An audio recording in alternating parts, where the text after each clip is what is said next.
Thank you very much, everyone, ladies and gentlemen, for joining in for this 10th and very important session of 6th World Parliament of Science, Religion and Philosophy, organized by Dr. Vishwanath Karad, MIT World Peace University. Karad sir, all his life has been driven by the vision and mission that a value-based universal education system is the only opportunity for us to grow as a human race. It is the lack thereof, it is the lack thereof that has led to the current situation of chaos, confusion, greed, and anger. Out of this passion for engineering young minds on a constructive path, MIT was born in 1983, and parallelly, a mission to enable world peace through education that today manifests in the World Peace Dome, a creation beyond human belief.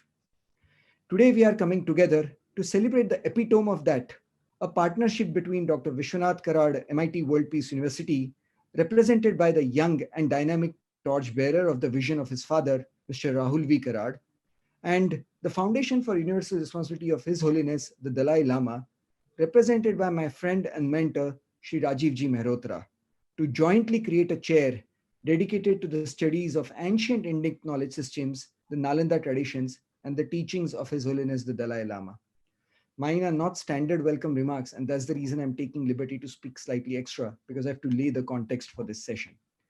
To be housed at the world's largest dome, an unbelievable creation of Dr. Karad Sir, the Dalai Lama Chair is envisioned to bring to fore His Holiness the Dalai Lama's contribution and achievements towards nurturing a global discourse on a wide range of issues, such as the revival of India's rich civilizational heritage, a part of the Nalanda tradition, to be re-articulated in a manner that it responds to contemporary predicaments and crises.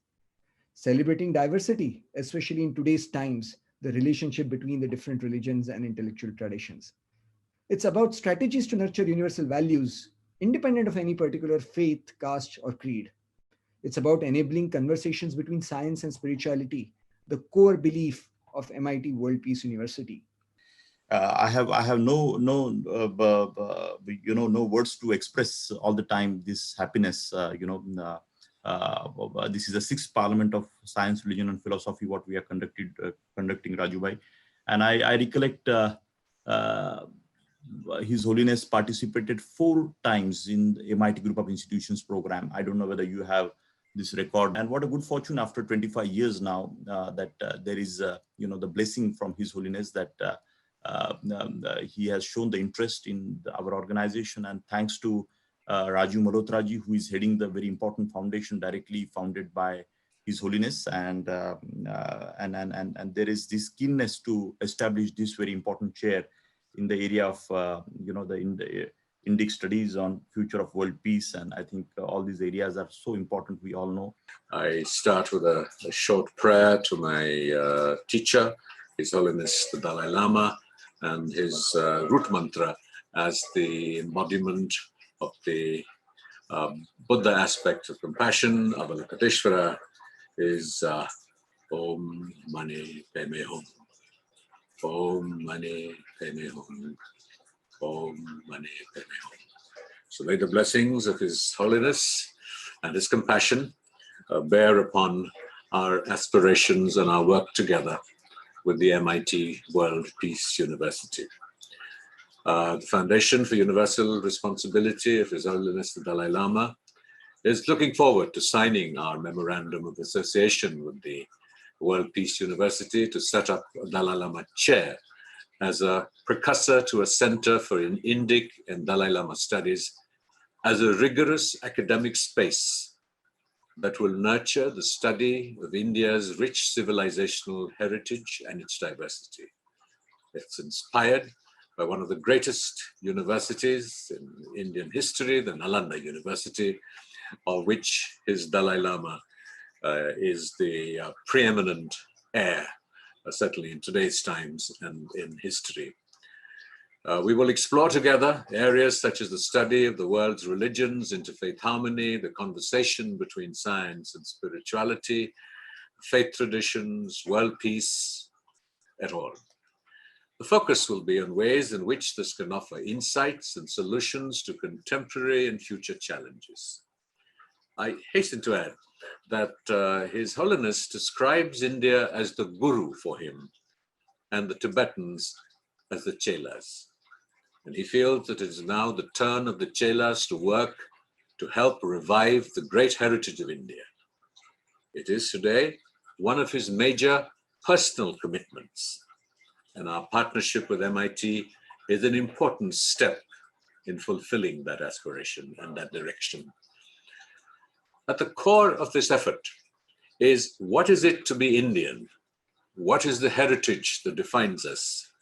What value does it have in a shrinking, interdependent world?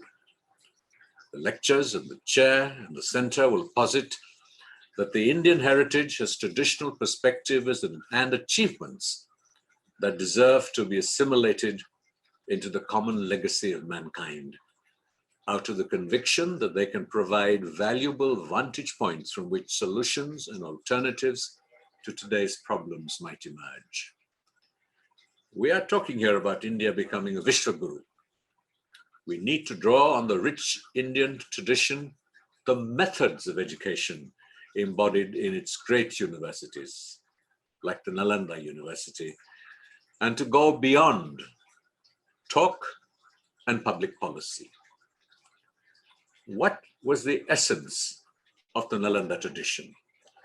The Nalanda tradition embodied the juxtaposition of method and wisdom, taught by people who embodied its highest aspirations.